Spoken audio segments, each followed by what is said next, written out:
is such an honor and a privilege for me this morning to be chatting to Dr. Marita Rademeyer.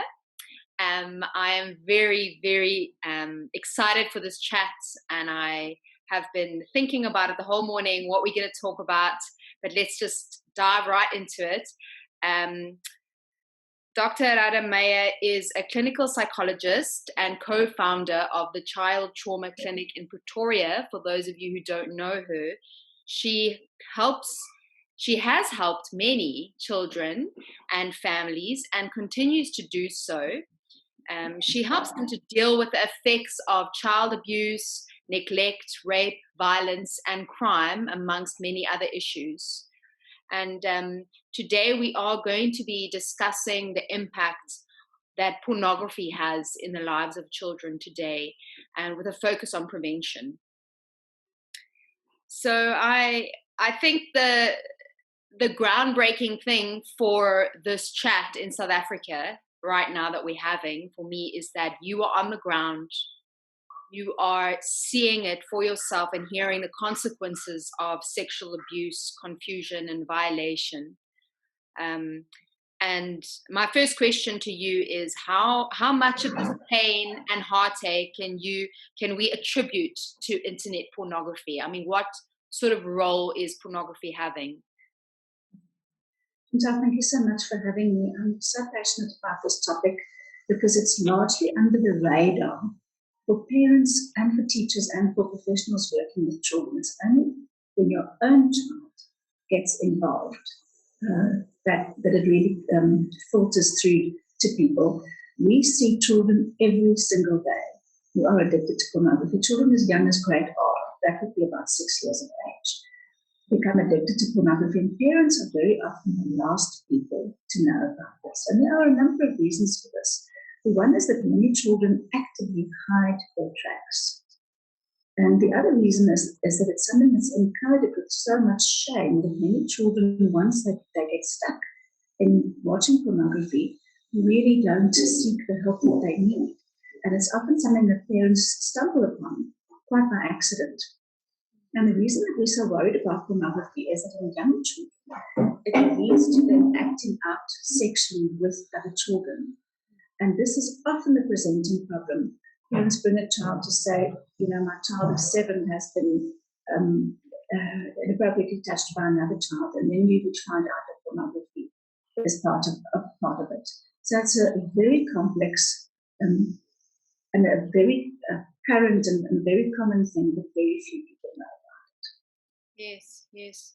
And I know the last time we chatted, I think for both of us and many other people that are aware of this issue, the frustration lies in that we're troubleshooting and we're picking up the mess. Like you say, it's only when the pawpaw hits the fan that people are waking up to this.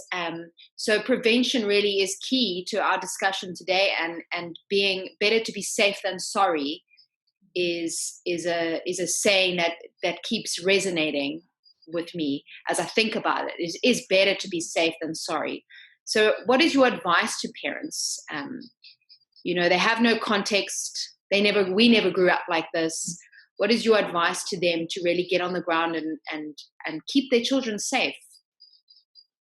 We need a multi-pronged approach to preventing exposure to pornography.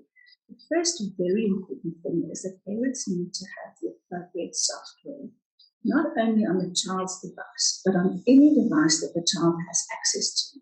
So that would include mom's phone and it would include dad's phone. Yeah. I've seen so many children, 3 or 4-year-olds, where mom is in the traffic and the child is uncomfortable. She gives the child her phone just to keep himself busy with, and the next thing you know, he's pressed 1 or 2 wrong buttons and happened upon something that is inappropriate for his age. So all devices at home need to be protected with the appropriate software. Parents also need to know that children can access the internet through gaming devices. Game Boy is one of them. I can never remember if it's Xbox or PlayStation, but some of those gaming devices, children can access the internet. And even on Netflix, you can get very sexually inappropriate and sexually explicit material on Netflix. So all of those common sense measures must be taken in place. So step 1 is look at the environment, look at the devices that the child has access to. Talk to the parents of the friends with whom the child is going to be spending time, and hear if the devices in their homes have been, if the appropriate software has been put on. So that's the first very important thing. The second important thing is that the parents should be having open conversations with children about bodies and sexuality. In our country, this is something that is much neglected. In some rural communities, it is frowned upon to even mention human genitalia, never mind giving them names and engaging children in conversations. But unfortunately, the luxury for us of not speaking to children, that kite has flown. If we don't prepare our children actively, they will not come to us as parents, because the first person who speaks to you about sex and sexuality is the person that you're going to go back to if you have any questions to ask. So if you're okay with your child consulting Google for sex ed, then you don't have to take this matter seriously. But you want your child to come to you and ask, Mommy, what does this mean? Mommy, what does that mean? Then you should be the first person to have these conversations with children. And conversations don't start with, this is the penis, nobody's allowed to touch you there. It starts with, even when the child is very small, 3 or 4 years old, naming the different parts of the body, saying to the child that, this is how we care for our teeth. We brush them very carefully every day, twice a day. This is how we care for our skins. We put on a hat when we go out in the sun. This is how we care for our genitals. We wash them carefully every day. We wear the right kind of underwear. We keep them private.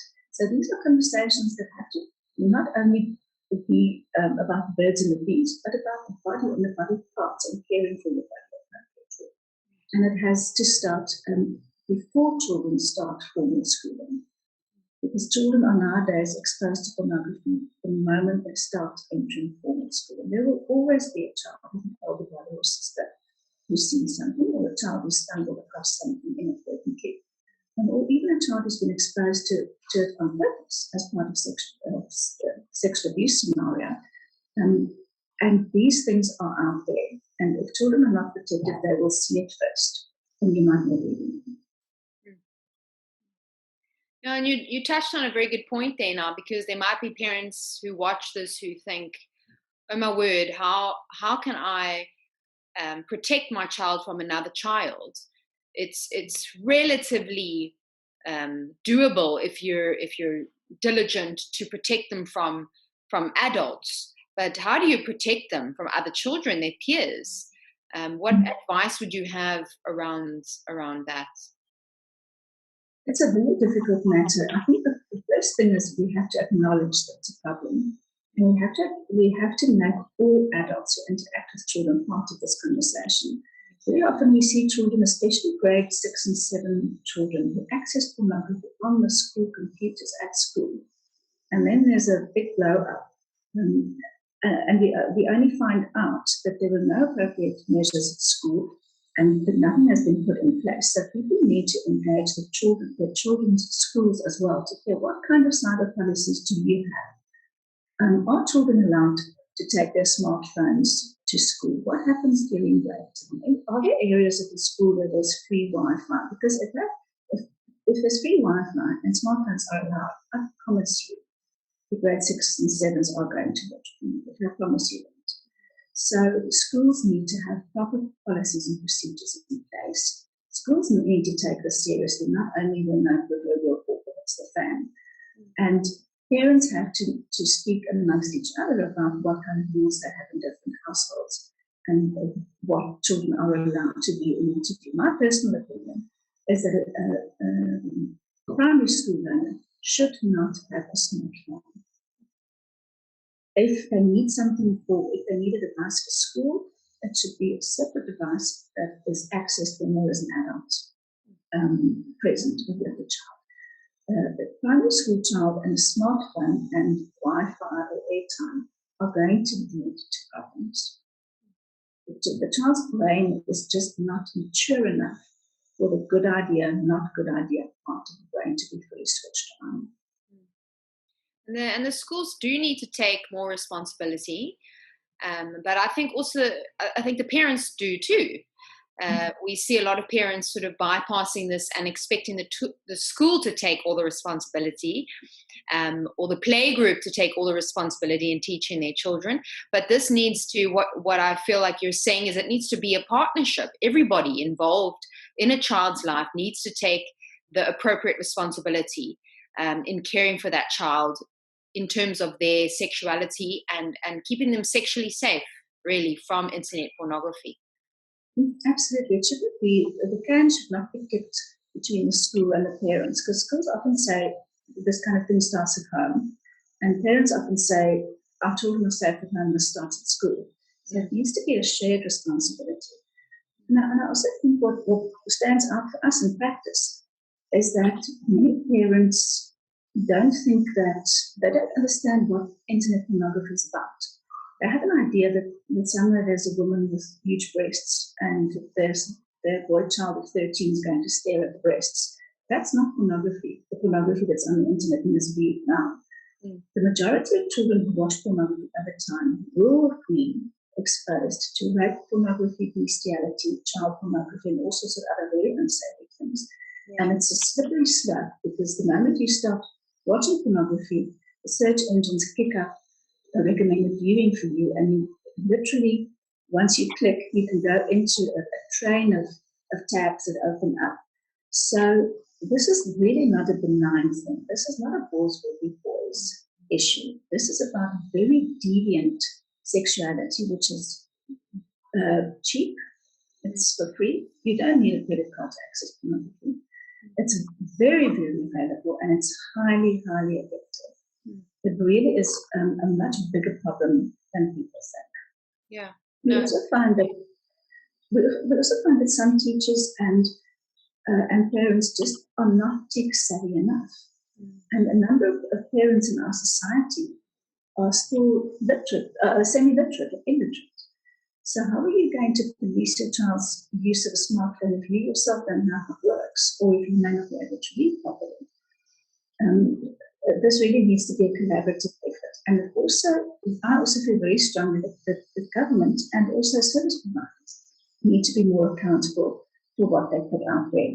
A child of 17 can't buy alcohol in a bottle store, but he can go home and watch 10 hours of rape pornography. It just doesn't make sense to me. Yeah, absolutely. Absolutely. Because of what we know about the mirror neurons, that's how we learn. You know, when we're watching something, especially children, we see it all the time. That's how monkey see, monkey do. That's how they're learning. And that's why I think we're having this conversation today, because of what it is teaching children, the abuse and the violation towards another human being, the objectification. There's so many issues. And just to recap what parents can do, you mentioned the software security that they need on all their devices, which is key. You touched on that point. It's very, very important that even their own phones, if they give their child access to their phones, any phone, any device needs to have protection, as well as having open conversations with your children, talking to them, making, normalizing their body parts. It's your elbow, it's your private part, it's your nose, your face. Your body is precious from your head to your toes. And then from those conversations, actually talking about how to be clean and how to be safe.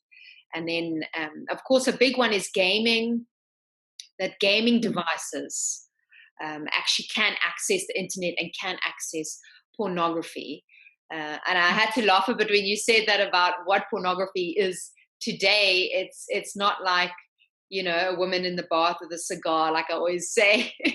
It's so much more than that. And if it was that, we wouldn't be probably having this conversation because of the abusive material that is out there. And of course, what motivated and led me to contacting you and having this conversation is what we have just produced from KCSA, the Centre Against Sexual Exploitation, and our Parent Talk production, an online course. It's really an online course that parents can register for. They can have access to unlimited, and it's full of statistics and research and people on the ground that are busy with this work, and empowering parents on how to better protect their children in this digital age. So even though we have this resource, it's just the beginning.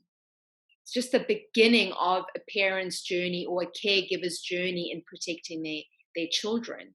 And so having this conversation with you today is so important, that we continue to have these conversations. So if all the parents that are watching today, that they can also tell other parents, and they can empower each other in their communities. But is there anything else that you feel that's so important for parents to know today? If I may just share some of my own experiences. I'm a mother of 3 children, and because I've got a bugbear with pornography, I've been having these conversations with my children since they were small. My eldest is now 26. And when he was in primary school, and that was quite a while ago, I had the pornography talk with him as well. And he came home in grade 5 one day and he said, "Mommy, I saw pornography today." Because I had said to my children, "Would you believe there are people out there who have photographs or even videos of naked people on their phones?" That's how I explained it to them at that point. And I said to him, "What did you do, son?" He said, I said to the other boys, "Oh, sis, man, this is pornography," and I walked away. Wow. And on the one hand, I'm really grateful that he could walk away and come to me, but on the other hand, I was deeply saddened, because in spite of everything that I had done and put in place, we had still been exposed at the tender age of grade 5. My youngest daughter was exposed in grade 4 by accident by another child. So I no longer say to parents to prepare their children for if they see pornography, prepare them for when you see photographs or videos of naked people. And don't say to them, "Run away immediately." That's not realistic. Say to them, try to walk away and come and tell Mommy. Nobody's going to be angry. There will be no punishment. I just want to make sure that everything that you see is healthy for your brain. So we need to have these conversations earlier rather than later. If I could perhaps also share another vignette of a little boy. When I see children with sexual behavior problems, I ask, "What kind of pornography have you seen?" I don't ask, "Have you seen pornography?" because most children with sexual behavior problems have. And this little boy said to me, "What is pornography?" I said, "Oh, it's videos or photographs of naked people." And he said, "Yes, I saw something very scary. There was a whole room full of naked people and they were fighting because they were on the floor and they were making strange movements and shouting and grunting." So obviously he was explaining some kind of, multiple sex partner kind of thing. And if I had not asked that question, his parents would never have known that he was watching pornography, because he was so small, he didn't have the words for it. He didn't know what intercourse was, he didn't know what pornography was, but he had seen it on multiple occasions. So the earlier we have these conversations with children, the better. Preferably before they enter formal schooling, which should then be great. Yeah, sure. Yeah, absolutely. What you're saying is so true, and it's so apt for a time such as this, for us to really be more aware, because children are worthy to be protected. And we have a saying in the Parent Talk course that is, a child that learns to look away from pornography is a child who has learned to protect their mental health. And we can add to that sexual health, because of course, there's 99% of it is totally unrealistic and abusive, So it's important. And the research is clear. We know that children who are overexposed to pornography, in other words, where it's not just a one-time incidental exposure, those children do have earlier sexual babies, so they will become sexually active at an earlier age than children who are not involved. The research is clear, there's no doubt about it. Yeah, absolutely. Sure. Well, a lot to think about, and a lot to, I suppose, talk about. Yes, that's what we're wanting to inspire is more conversations and talk about these taboo subjects in our beautiful country of South Africa, we're just hoping that more and more people will start to break the ice, because it really is protective for those who are vulnerable in society, that we start to, you know, talk about these issues. So thank you so much for your time today. It's been a pleasure.